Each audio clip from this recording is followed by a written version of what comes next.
আধ্যাত্মবিদ্যায় তিনটে সন্ধ্যা। একটা হচ্ছে সূর্য ওঠার 1 ঘন্টা আগে, যাকে বলা হয় ব্রহ্ম মুহূর্তকাল। 3 বার সন্ধ্যা বন্দনা আহ্নিক করতে হয়। এই সকালবেলা সূর্য ওঠার 1 ঘন্টা আগে একটা, আর বেলা 12টার সময় তখন একটা সন্ধ্যা। ভারতীয় সাধুগণ এই 3 বার করে বসে। আর এই যে সময় আপনারা করলেন, হাতে তালি দিয়ে কৃষ্ণ নাম করলেন সাধু সঙ্গে, যেটা দরকার, যেভাবে করা দরকার আপনারা সেভাবেই করলেন।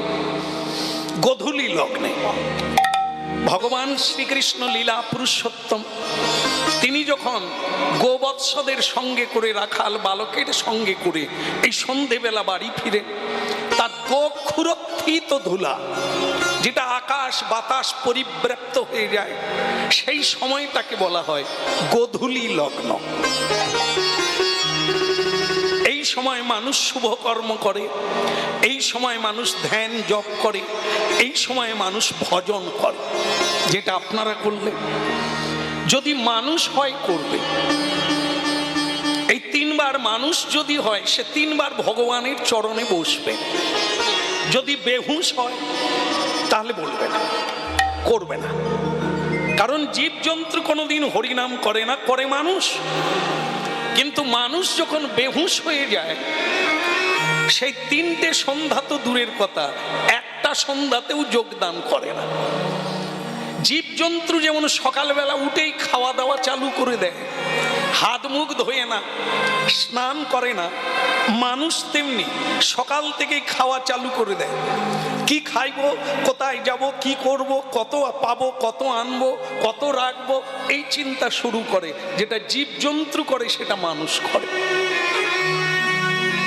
কিন্তু মহাপ্রভুর কৃপার বাতাস যাদের গায়ে লাগছে, যারা সাধু সঙ্গে হরিকথা শোনে, একটু কান রাখে, তারা ওটা করে না। তারা ভারতীয় সংস্কৃতিকে নিজের হৃদয়ে জাগিয়ে রাখে। যেটা ভুলে গেলে সব ভুল হয়ে যাবে। মানুষ তো না, কতবার জন্মের পরে পেলাম? 80 লক্ষ বার জন্মের পরে, তবে এই সুদুর্লভ মানব জন্ম। এটা তাস খেলে সময় পাস করার জীবন নয়। দারু পিয়ে, সুরা পিয়ে সময় নষ্ট করার জীবন এটা না। ছেলে মেয়ের মা বাবা হওয়ার জন্য এই জীবনটা না। এই জীবন হচ্ছে কৃষ্ণ ভজিবার তরে সংসারে আইলাম। দেখো, জীবন উপভোগ করবে। এই যেমন জীবজন্তু, পশু পক্ষী, এদের কোনো জামা প্যান্ট লাগে না। দেখুন তো কত খরচা বেঁচে যাচ্ছে, উপভোগ হচ্ছে, মিলন হচ্ছে, সন্তান হচ্ছে, নিদ্রা যাচ্ছে, খাচ্ছে, কই ব্যাপার নেই। মানুষ তা পাচ্ছে না। মানুষের লজ্জা আছে, কাপড় জামা না পরে চলতে পারে না। মানুষের লজ্জা আছে, যেখানে সেখানে মিলন হতে পারে না। এই জন্য মানুষ যখন বেহুশ হয়ে যায়, তখন সে জীবজন্তুরই মতো আচরণ করে। পরবর্তীকালে তার জন্মটা আবার 80 লক্ষে ফিরে যায়। আবার তাকে জীবজন্তু, কীট পতঙ্গ, বৃক্ষলতা আদি জন্ম নিতে হয়। তাই ভক্তমন্ডলী মায়েরা, মহাপ্রভু তাই শ্রীচৈতন্য নামধারী, শরীরধারী, এই তত্ত্বটা জানাতে এলেন, মানুষকে জাগাতে এলেন। উত্তিষ্ঠত জাগ্রত প্রাপ্য বরান নিবোধত। জেগে ওঠো, জেগে ওঠো। জেগে ওঠার মানেটা কি? চেয়ে আছি, বসে আছি, আমরা কি জেগে নেই? না, অচৈতন্য জীব। কি করা উচিত জানে না, কোন পথে চলা উচিত জানে না, সে জেগে আছে না ঘুমিয়ে আছে? জীবন্তে মরা, বিবেকানন্দের ভাষায় জীবন্তে মরা। বেঁচে আছে বটে, এটা বেঁচে নেই, মরে গেছে। এই জন্য মহাপ্রভু এসেছেন হরি নাম দিয়ে চিত্তরূপী দর্পণটাকে মার্জন করার জন্য। চেত দর্পণ মার্জন ভব মহা দাবাগ্নি নির্বাপ। ভক্তমন্ডলী মায়েরা, হরিনাম শুনছেন আপনারা, পবিত্র হরিবাসরে প্রণাম করে বসতে হয়। যে যেখানেই বসেন, যার নাম শুনবেন, যার কাছে এসেছেন, তাকে একটা প্রণাম দিতে হবে। তদ বৃদ্ধি প্রণিপাতেন পরিপ্রশ্নেন সেবয়া, শ্রীমদ্ ভগবত গীতা, যা পৃথিবীতে সবচাইতে প্রচলন বেশি, যা প্রতি ঘরে ঘরে বিদ্যমান, সেই গীতোক্তি কি? তদ বৃদ্ধি প্রণিপাতেন, নিজেকে বৃদ্ধি করতে গেলে আগে প্রণাম, পরে নাম। বিদ্যা দদাতি বিনয়ন, যদি পেটে পড়া বিদ্যা আসে তাহলে তোমার মাথা নিচু হবে। যে ডালে ফল হয় সে ডাল নিচু হয়, যে ডালে ফল হয় না সে ডাল।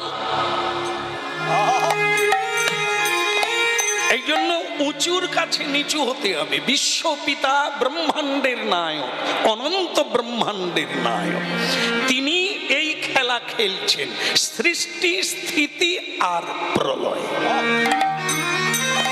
এই জন্য তাকে প্রণাম করা মানুষের কর্তব্য, কৃতজ্ঞতা। যদি না করে ও বেহুশ, অচৈতন্য জীব, ওর জন্যই চৈতন্য মহাপ্রভু এলেন হরিনামের ডালে।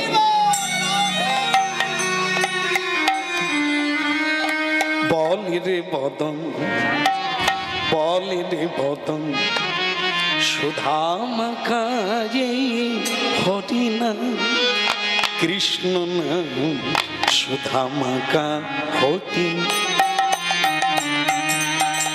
বল রে বদন, বল রে বদন, সুধা মাখায়ে কৃষ্ণ নাম, মধু মাখায়ে হরি নাম।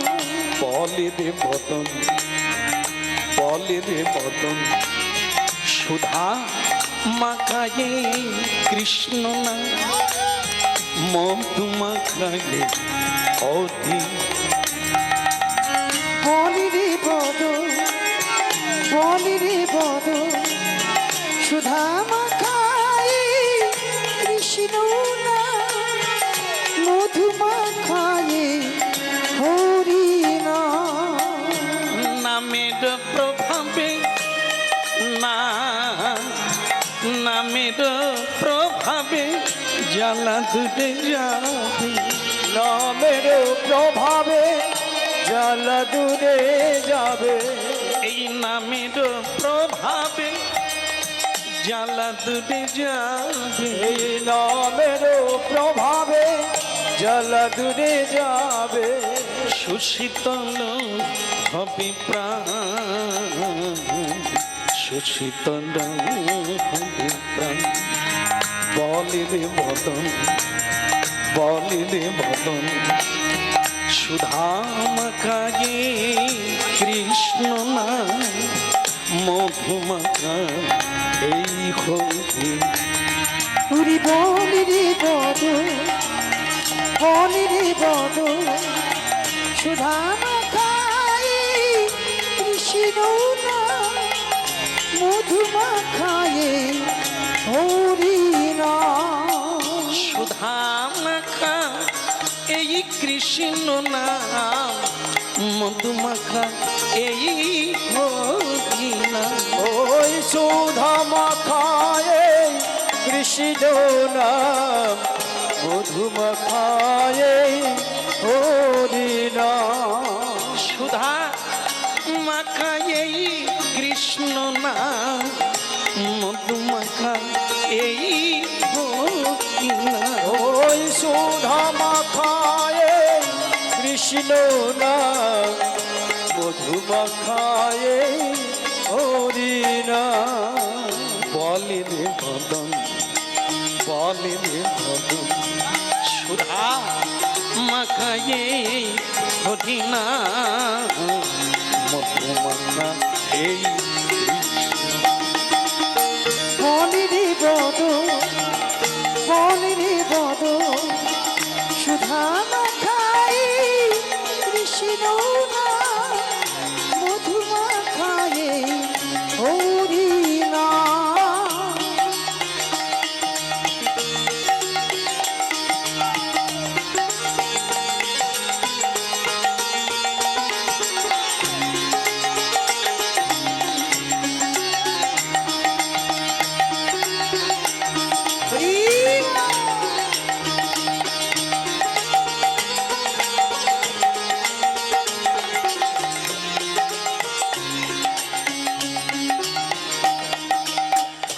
বদন রে বদন। বদন বদন, এই বদন বাক্যই হচ্ছে ব্রহ্ম, শব্দ ব্রহ্ম, এর দ্বারাই উপাসনা হয়, বৈকুণ্ঠ নগরে ফিরে যাওয়া যায়, এর দ্বারাই পাপ হয়, মিথ্যে আর বাঘ বিতণ্ডা, চালাকি করা, এই বদনের দ্বারাই হয়, এর দ্বারাই নরকে যাওয়া যায়। বালাহারি কে মারা গেল নাকি? আমি বললাম আপনারও বলে দিলেন। এই নামটা শুনলে ভয় লাগে না? লাগে। আচ্ছা যাই হোক, কেউ মরে গেলে আগুন কোথায় দেয়? পায়ে। আগে এখানে কোথায় দেয়? মুখ। আপনারা কি মরে গিয়েছিলেন নাকি? কিরকম বলে দিই, মুখে মুখে মুখে। আমার মনে হয় অনেকে বেঁচে আছে, মুখে আগুন দিচ্ছে। হ্যাঁ, এ মিথ্যা না। হ্যাঁ, তোর মুখে আগুন, এ বলছে। হ্যাঁ, সংসারে চলছে। তাই যাই হোক, আপনারা বললেন যে মরে গেলে মুখে আগুন দেয়। আপনি জানেন কেন আগুন দেয়? এত জায়গা থাকতে মুখে কেন আগুন দিল? ওরে হতভাগা, সারা জীবন তোর বদনটা অশুদ্ধই থেকে গেল, অসুচি থেকে গেল। এ তো সত্য বলিস না, তাই তোর বদনটা অসুচি থেকে গেল। কৃষ্ণ নাম জীবনে করলি না, তাই অসুচি থেকে গেল। অগ্নি সব কিছুকে শুদ্ধ করে, এই জন্য আগুন দিয়ে অন্তত মুখটাকে শুদ্ধ করে নিল। পরের বারে যদি আবার মানব কাদের মুখে আগুন দেয় না? যারা নিত্য সিদ্ধ, যারা নিত্য ভজন করে, মহাপ্রসাদ পায়, রাধা মাধবের সেবা করে, এনারা দেহান্ত হয়ে গেলে সমাধি দেওয়া হয়, আগুন দেওয়া হয় না। কারণ কি? এদের বদন, এদের দেহ নিত্য সিদ্ধ হয়ে গেছে। নিত্য না, জীব নিত্য কৃষ্ণ দাস। আমরা প্রত্যেকে এখানে যারা আছি, হরিনাম শুনছি, হরিনাম গাইছি, আমরা ওই একই কৃষ্ণের দাস। কিন্তু সেটা ভুলে গিয়ে আমরা এখন মায়ার দাস হয়ে অশুদ্ধ হয়ে গেছি। আবার এখন দেখবেন, এখন একটা মজা হয়, দুটো জিনিসে এখন মজা দেখবেন খুব বেড়ে গেছে আগের থেকে। কেউ মরে গেলে অনেকের আনন্দ হয়। কেন রে এত আনন্দ? বলে ওটা ফ্রিতে খাওয়া যায়। একটা ভাবু, একজনা মানুষ মরে গেল, চোখে জল আসবে না, মজা করে, সুরাপান করে, মাতালেরা কাঁধে করে নিয়ে যায়। আমি কি কর্ম করেছিলাম? দিল্লির রাজঘাট, যেখানে মহাত্মা গান্ধীর সমাধি, আপনার দেখবেন সেখানে পবিত্র মানুষ তারা নিয়ে যায় চন্দন কাঠ দিয়ে তাদের দেহ সৎকার করা হয় রাজোচিত ভাবে। আর আমরা এমন কর্ম করেছি, মাতালেরা কাঁধে করে উদ্ভট্ট ভাবে নিয়ে যায়। এটা কিসের জন্য? ওরাও মানুষ, আমরাও মানুষ, কিন্তু আমরা জীবজন্তুর মতোই খাওয়া দাওয়া, ছেলের বাচ্চার জন্ম দেওয়া, এছাড়া আর কিছু বুঝি না। এই জন্য আমাদের এই দুর্দশা। এই জন্য ভক্তমন্ডলী মায়েরা হরিনাম শোনার লাগে, তারপর বোঝার লাগবে, তারপর করার লাগবে। করবেন কিনা এটা স্বাধীনতা ভগবান সবাইকে দিয়েছেন, কিন্তু মহাপ্রভু অনুরোধ করেছেন, শুনতে বলেছেন। একটু শুনুন আর একটু বোঝার চেষ্টা করুন, আমরা কোন জায়গায় ছিলাম, কোন জায়গায় এলাম, এরপরে আমাদের স্তরটা আরো কোথায় যাবে। এই জন্য এই বদনের দ্বারাই পাপ অর্জন করা যায়, এই শরীরের দ্বারা পাপ অর্জন করা যায়। আর এই শরীরের দ্বারাই আপনি এমন কর্ম করবেন, দেবতা বেনে যাবেন। মরে যাওয়ার পরেও আপনার গলায় মালা পড়বে, আপনাকে লোকে প্রণাম করবে, শ্রদ্ধা করবে। কিসে না? ভারতবর্ষের দুটো জিনিস, একটা হলো কর্মে মহান, ধর্মে মহান। আজও পৃথিবীতে মহাপুরুষেরা ধার্মিকেরা প্রণাম পাচ্ছে, তাদের চরিত্রের কীর্তন করা হচ্ছে, বর্ণনা করা হচ্ছে। আর কর্ম যারা করে মহৎ হয়েছেন তাদের কর্মকে দেখে লোকে প্রেরণা পাচ্ছে। হ্যাঁ, ভক্তমণ্ডলী মায়েরা অলস প্রবণ নয়, ভিক্ষা চাওয়া নয়, ভিক্ষা চাইতে চাইতে ভিখেরি হয়ে যাওয়া এটা না। হতে পারি দিন তবু নহি মোরাহীন, মহাপ্রভু শিখাতে এসেছেন কেউ তোমরা ভিখারির ছেলে না, তোমরা হচ্ছে সম্রাটের ছেলে। কে সে সম্রাট? শ্রীকৃষ্ণ চরণারবিন্দ। তিনি যদি রাজার রাজা হয়, আমরা যদি তা থেকে আসি, তারই পুত্র হই, তাহলে আজ আমরা ভিখারি কেন? হ্যাঁ, বাবাকে মানবি না, বাবার কথা শুনবি না, তোজ্য পুত্র হয়ে দিল্লির ফুটপাতে ভিক্ষা চাইবি নাকি তুই সম্রাট হবি? ক্যা বাত, ক্যা বাত। বাবাকে মানো, বাবা হাত তুলে দাঁড়িয়ে আছে, আর আমরা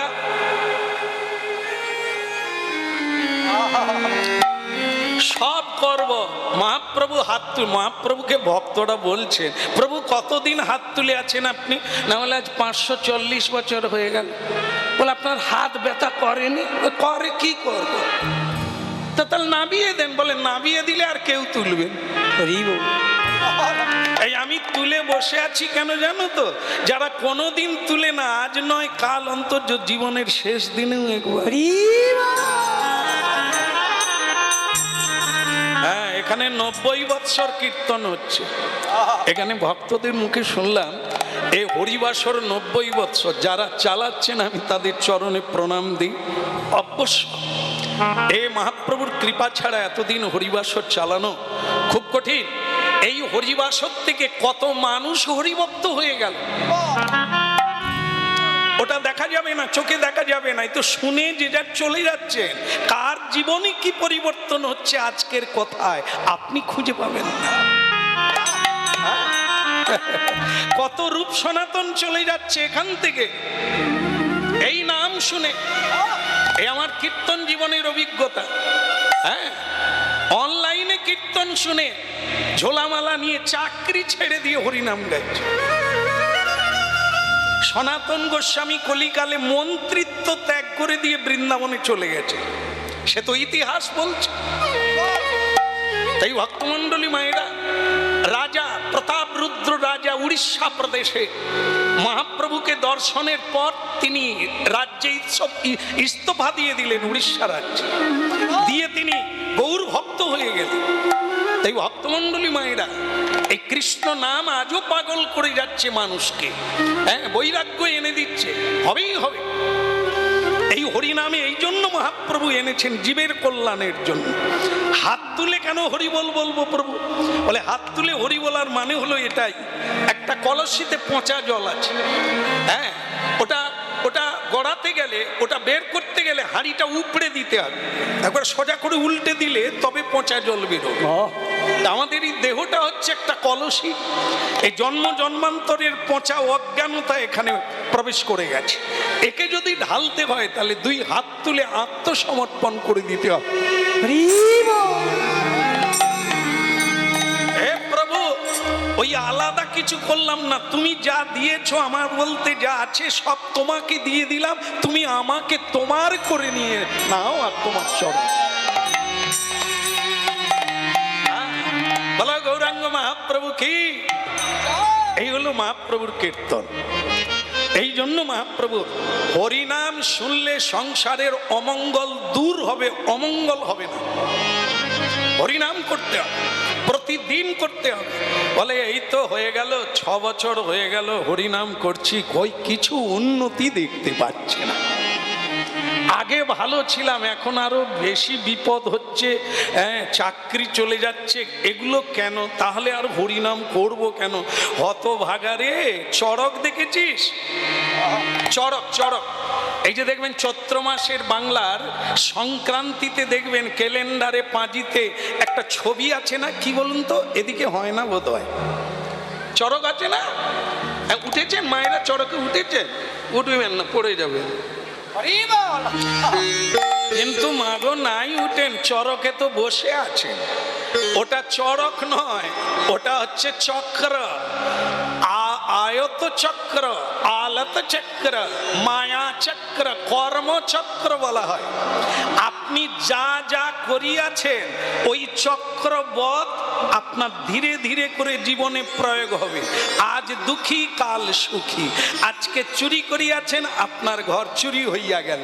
আপনি অপরকে আঘাত দিচ্ছিলেন, তাই আজ আঘাত পেয়ে কাঁদিতেছেন। এ তো আপনার কর্মফল, চক্রবৎ ঘুরে ঘুরে আসবে।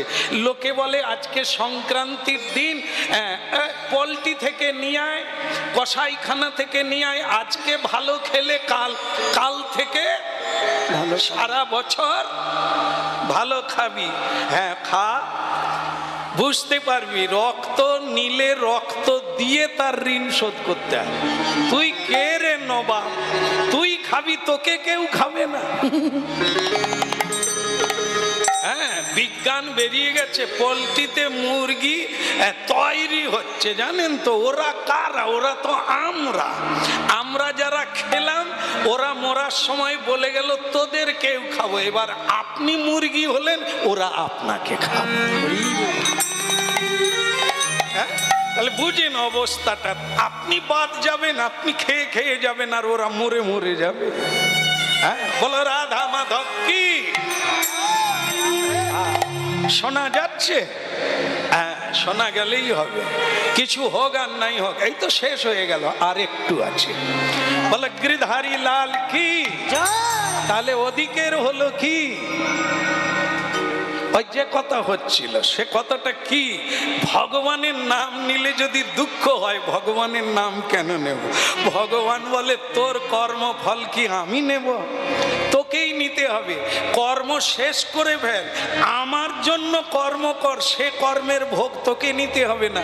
এই জন্য তো আমি 540 বছর হাত তুলে আছি। হাত তোলার মানে কি? তুই সব কিছু আমাকে দিয়ে তুই আমার কাজ কর।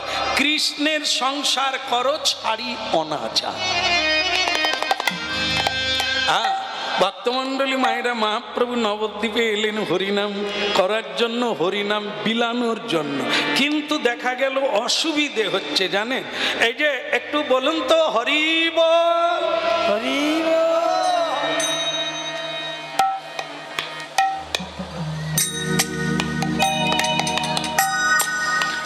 আমরা হরিনাম গাই তো, কিছু কিছু লোক দেখেন, আমরা যখন বলি একটু হরি বল, সে হাত তোলে না। তাহলে কি, কেন হাত তোলে না বলুন তো? মহাপ্রভু কিন্তু যেদিকে তাকাতেন সেদিকে কেউ না তুলে পারতেন না, না কেঁদে। আমরা কীর্তনিয়া, আমরা বললে ভুল হবে, আমার কথাই বলা ভালো। আমরা কীর্তনিয়া হয়ে এই লোককে হাত তুলতে বলি, কাঁদাতে বলি, আর মানে হরিনাম নিতে বলি। নেয় না কেন? নেয় না, তার কারণ হচ্ছে আমাদের মধ্যে সাধন নাই, ভজন নাই, তাই আপনাদের কিছু করাতে পারি না। এই শুধু বলতে পারি শুকনো কথা। তখন আপনি কি করবেন না, আপনি আমার ব্যাকগ্রাউন্ডটা দেখার চেষ্টা করছেন। উনি যে এত বলছেন, উনি কি হরিনাম কর? কি এই বায়না করে ডেকে এনেছে, তাই এত ফুল ফুল কথা কইছে। কিন্তু যেদিন ওনাকে কেউ ডাকে না, উনি কোথায় থাকেন? উনি তো চায়ের দোকানে বসে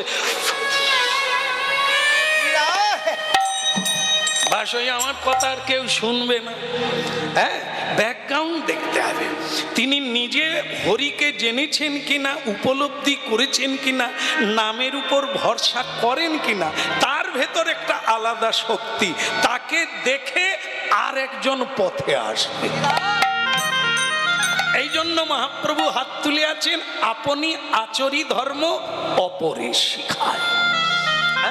নিজে করতে হবে, অপরকে করাতে হবে।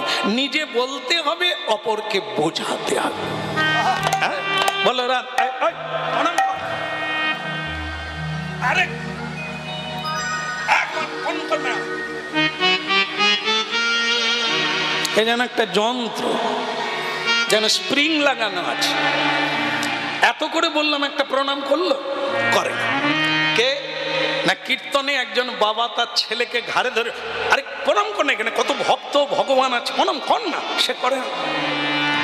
একজন বাবা বৈষ্ণব ঠাকুর বলছেন, তুমি কে বাবা? বলে আমি ওর বাবা। বলে বাবা তুমি কবার প্রণাম করেছো বাবা? বলে আসলে কি জানেন, এই টেলারিং বালারা এখন এমন স্যুট প্যান্ট গুলো কাটিয়েছে না, মানে ভাঁজও হয় না, নুয়ে পড়লে আবার বেরিয়ে, তো যার জন্য আমি আর প্রণাম করিনি। তো তখন বৈষ্ণব ঠাকুর বলছে, তুমি বাবা হয়ে প্রণাম করলে না ছেলের ঘাড়ে ধাক্কা মারছো? তুমি যদি প্রণাম করতে তাহলে ছেলের ঘাড়ে ধাক্কা মারতে হতো না, ও প্রণাম। 18 বৎসরে মেয়েটার বিয়ে দিল, তার নাম চম্পা।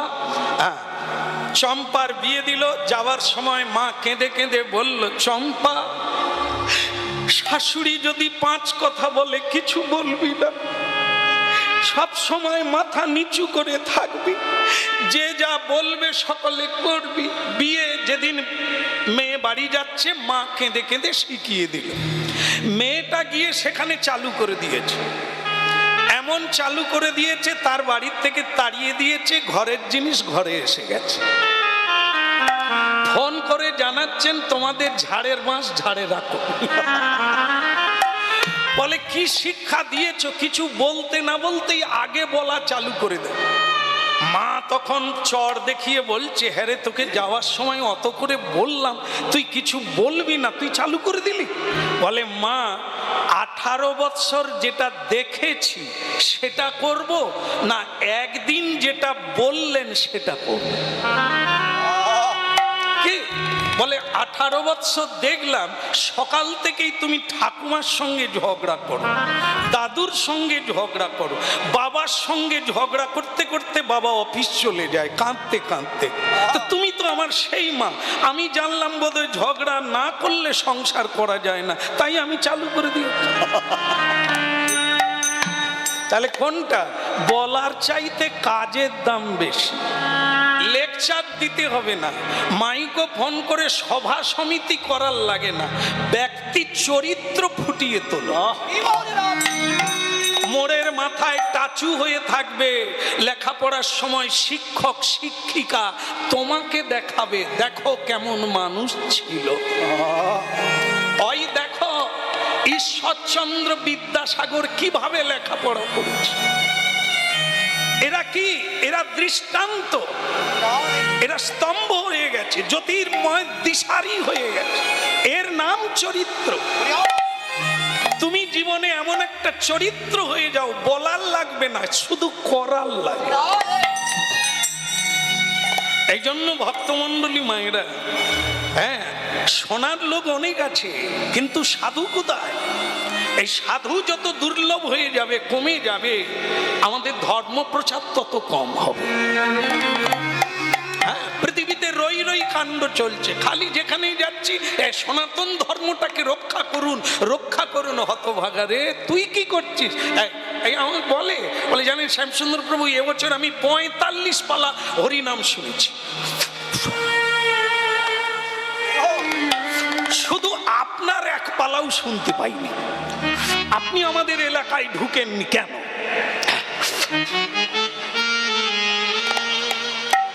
তাই ভাই, কপালা শুনেছিস? বলে 45 পালা ফুকন্তি, বিড়ি ফুকন্তি। 1 সেকেন্ড হরিনাম শুনলে তোর ফুকন্তি বন্ধ হয়ে যাবে। 45 পালা কীর্তন শুনলো, প্রসাদ পেল না, বিড়ি ফুকছে।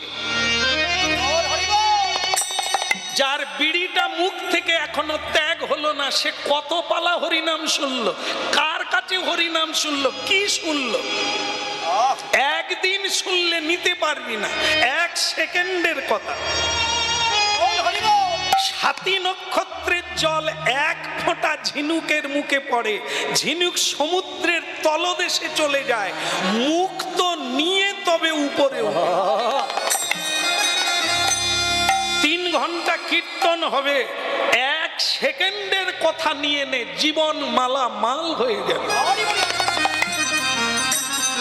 এই জন্য শোনার জন্য শোনা নয়, জানার জন্য শুনতে হবে। সুন্দর পরিবেশ আশা করা যায় না, সেটাই এখানে দেখা যাচ্ছে। কলিকালে 3 ভাগ অধর্ম, 1 ভাগ ধর্ম। সে জায়গায় এই হরিবাসরের দিকে তাকালে মনে হবে না, 3 ভাগ ধর্ম, 1 ভাগ অধর্ম। যে যুগে মানুষ চাঁদে চলে যাচ্ছে, একবারে চাঁদে মানুষ চলে যাচ্ছে, কম্পিউটারের যুগ, সায়েন্সের যুগ, হরিনাম কৃষ্ণ নামকে অনেকে কুসংস্কার বলছে। সেই সময় যদি দেখা যায় এত কৃষ্ণ ভক্ত অনুরাগের সহিত হরিনাম শুনছে, তাহলে কি বলা যাবে? এটি মহাপ্রভুর কৃপা। মহাপ্রভু ভবিষ্যৎবাণী করেছিলেন, পৃথিবীতে আছে যত নগরাদি গ্রাম, একদিন সর্বত্র প্রচার হইবে মোর হরিনাম। সেটা আজ আমরা যেখানে যেখানে যাচ্ছি, কানায় কানায় কানায় কানায় পরিপূর্ণ, মানুষকে জায়গা দেওয়া যায় না বসার জন্য। তাই এটি মহাপ্রভুর কৃপা, কীর্তনিয়ার জাদু নয়, মহাপ্রভুর কৃপা, হরি নামের জাদু। মহাপ্রভু ভবিষ্যৎবাণী করেছিলেন যে একদিন সব মানুষকে হরিনাম নিতে হবে। ভোগবাদী মানুষ অনেক ভোগ করলেন কিন্তু রোগে ভুগলেন, কোনো কিছুতে শান্তি নাই। তাই মানুষ ধীরে ধীরে ভগবৎ চরণে শরণাগতি হচ্ছে। বলিয়ে গৌরাঙ্গ মহাপ্রভু কি, খুব সুন্দর হয়েছে, তবে যেরকম ভক্ত সংখ্যা সেরকম হয় না।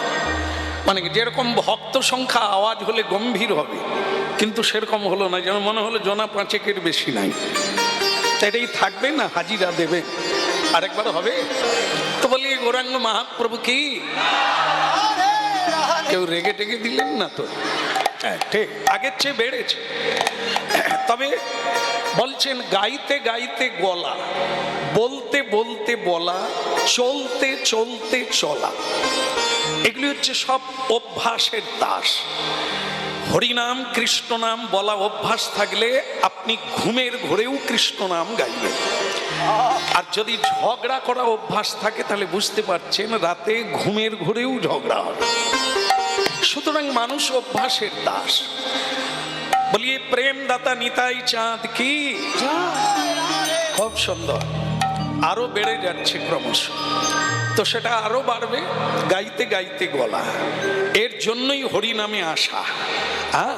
তো মহাপ্রভু বলছেন কলিযুগের ধর্ম হয় হরিনাম সংকীর্তন, 4 যুগে 4 ধর্ম, এটা জীবেরই কারণ। এই ধর্ম আস্তে, এই ধর্ম জীব জন্তুর জন্য নয়, পশু পক্ষীর জন্য ধর্ম নয়, ধর্ম মানুষের জন্য। আইন, সংবিধান ভারতীয়, এই মানুষের জন্য, জীব জন্তুর জন্য নয়। তাই হরিনাম কৃষ্ণ নাম মানুষের জন্য, এটা মানুষের ধর্ম। জীব জন্তু হরিনাম কৃষ্ণ নাম করে না। তবুও শাস্ত্র খুঁজলে দেখা যায় জীব জন্তু হরিনাম করেছেন। কপিকুলে ধন্য বীর হনুমান শুধু হরিনাম করেছেন তা না, তিনি বুক চিরে শ্রী হরিকে দেখিয়ে দিয়েছেন। তো যেটা হনুমান পেরেছেন পশুকুলে জন্ম নিয়ে, মানুষ কত দূর এগিয়েছে। বলে কেন চাঁদে চলে যাচ্ছে? এই চাঁদে যাওয়া আবার পাতালে নেমে আসা, এটা এই জগতের কাছে খুব উন্নতি মনে হলেও আধ্যাত্ম উন্নতি নয়, মানসিক উন্নতি নয়। মানুষ বৃদ্ধাবাস বাড়িয়ে দিয়েছে, মানুষ বৃদ্ধাবাস তৈরি করছে, মানুষকে সেই বৃদ্ধাবাসে পাঠাচ্ছে, শিক্ষা এগিয়েছে, তারা যাচ্ছে সেখানে। তাই যাই হোক, হরিনাম শুনুন মহাপ্রভুর বাণী। 10-5 মিলি নিজ দ্বারেতে বসিয়া, বাঁচতে যদি চাও কীর্তন করো সবে হাতে তালি দিয়ে। এখন কি একটু করা যাবে? করা যাবে কীর্তন? সবাই করবেন? একবার কি প্রস্তুত হয়ে এসেছেন? আচ্ছা, মহাপ্রভু বলছেন এমনি এমনি না, হাতের তালি দিয়ে, সেটা তো হবে না। কারণ যখনই কাউকে হরিনাম করতে বলা হয়, সে ব্যস্ত। এই জন্য আপনারা যে বললেন হাতে তালি দেবেন, এটি মহাপ্রভু খুব খুশি হবে। হরে কৃষ্ণ কৃষ্ণ কৃষ্ণ হরে হরে, হরে রাম রাম রাম হরে হরে, हरे कृष्ण कृष्ण कृष्ण हरे हरे, हरे राम राम राम हरे हरे। আপনারা বলবেন, মহাপ্রভু শুনবেন। হরে কৃষ্ণ হরে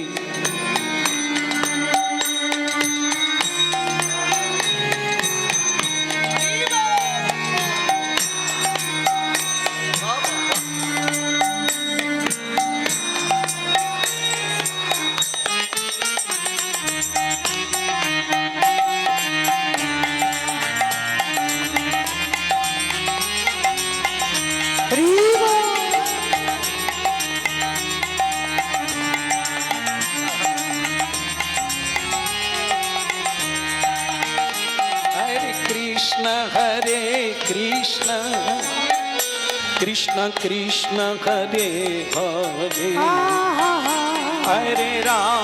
হরে রাম রাম রাম হরে হরে, हरे कृष्ण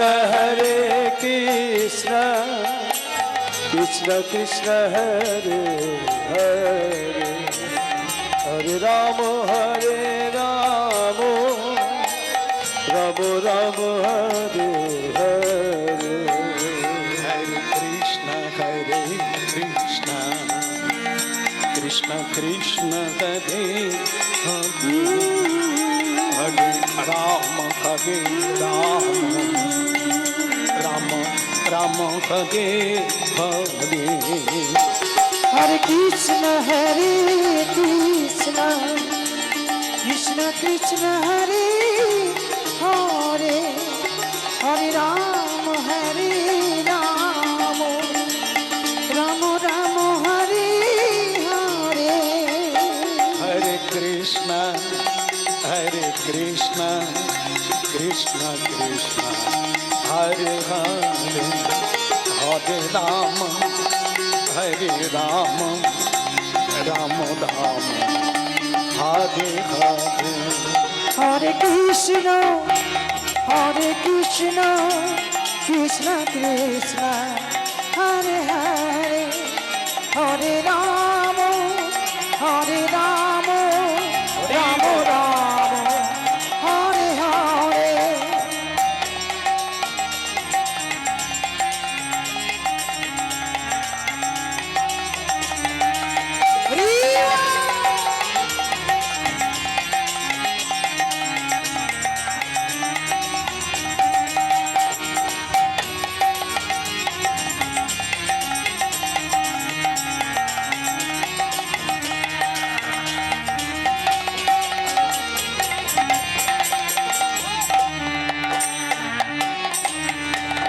বলিয়ে গৌরাঙ্গ মহাপ্রভু কি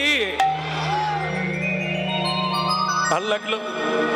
যে সময় হরিনাম শুরু হলো আমাদের, সেই সময়টি হরিনাম করার সময়। একে বলা হয় সান্ধ্যকালীন বন্দনা। তিনটে সন্ধ্যা আছে ভারতীয়, বোঝার জন্য শুনতে হবে। হ্যাঁ, এই শুনতে যাই চলো শুনে এলাম, আর যেমন যেখানকার কথা সেখানে রইল, তাহলে আমি কেন গিয়েছিলাম? এগুলো মাথায় রাখতে হবে। তবে যদি এক পা এগোনো যায়, না হলে যেখানে নৌকা সেখানেই থাকবে, সারা রাত দাঁড় টানবো।